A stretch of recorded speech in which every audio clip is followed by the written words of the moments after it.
ये कहानी है उस मराठा शेर की जिसने केवल 6 सैनिकों को लेकर दुश्मनों के 15,000 सैनिकों पर हमला बोल दिया। ये किस्सा है प्रतापराव गुर्जर का। प्रतापराव गुर्जर का जन्म 1615 में सातारा के एक गांव में हुआ था। प्रतापराव का असली नाम कुर्तोजी गुर्जर था। वो मराठा सेना के सेनापति थे। मिर्जा राजे जयसिंह के विरुद्ध की लड़ाई में दिखाए गए पराक्रम की वजह से छत्रपति शिवाजी महाराज ने उन्हें प्रतापराव का खिताब दिया था। छत्रपति शिवाजी महाराज का बढ़ता वर्चस्व आदिल शाह की नींद उड़ा रहा था। इसलिए सुल्तान ने बहलोल खान की अगुवाई में एक ताकतवर फौज को मराठा साम्राज्य की ओर रवाना किया। बहलोल खान की सेना ने पन्हाड़ा किले को घेर लिया था। छत्रपति शिवाजी महाराज ने प्रतापराव को पन्हाड़ा मुक्त करने के लिए भेजा। प्रतापराव ने पन्हाड़ा छोड़ आदिल शाही राजधानी बीजापुर पर हमला कर दिया। उस समय बीजापुर की रक्षा के लिए वहां कोई सेना नहीं थी। बहलोल खान पन्हाड़ा छोड़ बीजापुर की इज्जत बचाने के लिए भागा, लेकिन प्रतापराव ने उसे बीच रास्ते में उमरानी के करीब घेर लिया। बहलोल खान की रसद और हथियारों की खेप जब्त कर प्रतापराव ने उस पर अपना शिकंजा कस दिया था और उसकी आधी सेना को मौत की नींद सुला दिया था। बहलोल खान ने हार मान ली। प्रतापराव ने वापस मराठा साम्राज्य की तरफ आंख न उठाने के शर्त पर उसे छोड़ दिया। जब ये बात छत्रपति शिवाजी महाराज को पता चली तो उन्होंने प्रतापराव को क्रोध भरा पत्र लिखा। उन्होंने कहा कि किसकी इजाज़त से तुमने बहलोल खान को छोड़ दिया।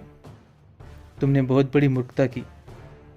जब तक वापस बहलोल खान को ना पकड़ लो, हमारे सामने मत आना। छत्रपति शिवाजी महाराज दूर का सोचते थे। उन्हें पता था कि बहलोल खान अब और ज़्यादा मजबूत होकर स्वराज से टकराएगा, और हुआ भी बिल्कुल वैसा ही। धूर्त बहलोल खान पुनः अपनी सेना संगठित कर पन्हाड़ा की तरफ चल दिया। नेसरी के पास प्रतापराव और बहलोल खान का आमना सामना हो गया। प्रतापराव पर महाराज के पत्र का गंभीर प्रभाव हुआ था। प्रतापराव के पास केवल 1200 सैनिक थे, जबकि बहलोल खान की सेना में 15,000 सैनिक थे। यह अपने आप में मौत को दावत देने जैसा था।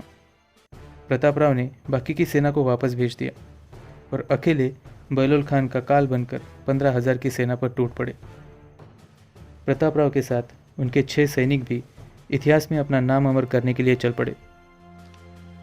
इन 7 शेरों का नाम था विसाजी बल्लाळ, विठोजी शिंदे, विठ्ठल पिळदेव, दीपाजी राउतराव, सिद्धी हिलाल, कृष्णाजी भास्कर और प्रतापराव गुर्जर।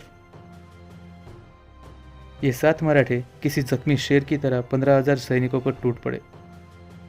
7 मराठे रुद्र बन गए थे। ऐसा लग रहा था मानो स्वयं महादेव अपने रुद्र रूप में तांडव कर रहे हो। 15,000 सैनिकों में अपनी जान बचाने के लिए ऐसी भगदड़ मची जैसे 7 सैनिक नहीं बल्कि 7 शेर टूट पड़े हो। ये 7 शेर दुश्मनों को काटे जा रहे थे और अपनी छाती पर दुश्मनों के वार झेले जा रहे थे। ऐसा लग रहा था कि ये 7 मराठे बहलोल खान की सेना को 72 हुरों के पास पहुंचाकर ही मानेंगे। 7 मराठाओं को अपना अंत पता था, लेकिन हिंदू स्वराज और अपने राजे के लिए वो मर मिटने को भी तैयार थे। प्रतापराव के सभी साथी देह त्याग चुके थे। प्रतापराव के शरीर के हर हिस्से से लहू बह रहा था। फिर भी प्रतापराव उसी वीरता से युद्ध कर रहे थे। लेकिन जिस तरह गर्दिश में गीदड़ भी शेर को घेर लेते हैं, उसी तरह कायर गिद्धड़ों ने उस शेर को घेर लिया और उन पर चारों तरफ से वार कर दिया। प्रतापराव अपने स्वराज्य के लिए लड़ते लड़ते मृत्यु की नींद सो गए। प्रतापराव भले ही युद्ध हार गए थे, लेकिन प्रतापराव और बाकी के 6 मराठाओं के शौर्य और पराक्रम को देखकर बहलोल खान की नींद उड़ चुकी थी और उसने अपना रास्ता बदल दिया और स्वराज की तरफ आंख उठाने की गलती दोबारा नहीं की। प्रतापराव की मौत का सबसे बड़ा दुख छत्रपति शिवाजी महाराज को हुआ। उन्होंने प्रतापराव के परिवार से रिश्ता बनाए रखने के लिए प्रतापराव की बेटी को अपनी पुत्रवधू के रूप में स्वीकार किया। तो उम्मीद है दोस्तों आपको ये वीडियो पसंद आई होगी। अगर वीडियो पसंद आई तो इसे लाइक और शेयर करना बिल्कुल ना भूलें, और इसी तरह की रोमांचक कहानियाँ सुनने के लिए हमारे चैनल को सब्सक्राइब ज़रूर कर दें। तो मैं मिलता हूँ दोस्तों आपको अगली बार एक नई वीडियो के साथ। तब तक के लिए अलविदा।